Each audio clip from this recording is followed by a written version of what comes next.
The behavioural approach to explaining phobias. This is underlined by the Behaviorist Approach, which was created by Pavlov and a few other people, but we're mainly going to look at Pavlov, as he invented classical conditioning. This is where you learn through association. If you look at in the example of a dog, the unconditioned stimulus is the food that produces an unconditioned response of salivation. Whereas a neutral stimulus might be a bell, that's not going to cause the dog to salivate. However, if you pair the two multiple times, eventually you can take away the unconditioned stimulus of food and the bell itself will just result in salivation from the dog. This is the behaviorist approach.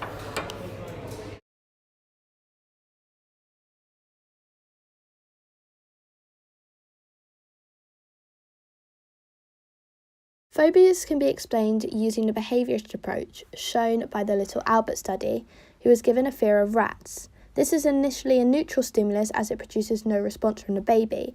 However, a loud noise is able to produce a fearful response, which means it is the unconditioned stimulus producing an unconditioned response of fear.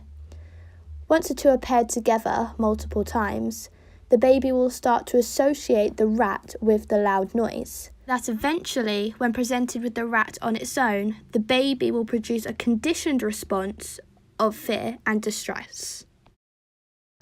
Now, this is a two-process model, so we're also going to look at operant conditioning, which is the learning through positive and negative reinforcement. This can be explained through phobias, as the person with the rat phobia will often avoid rats if they can, which is the negative reinforcement of removing the fearful stimulus away, so they're able to maintain it. Okay, moving on to evaluation, our first point is that it ignores cognitive factors such as irrational thinking. This could be that you're in a lift and you think, oh my gosh, I could get stuck in here, or oh my gosh, I could die. Now, this might give you a fear of lifts, and that's a cognitive factor that the behavioural approach just can't explain.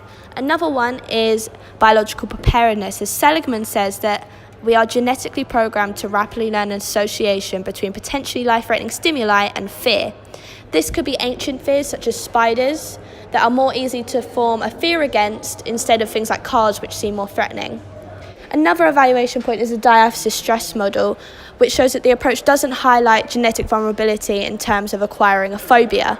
This makes the approach environmentally reductionist and on the lower levels of explanations, because acquiring a phobia is more complex than just breaking it down into a simple component of parts.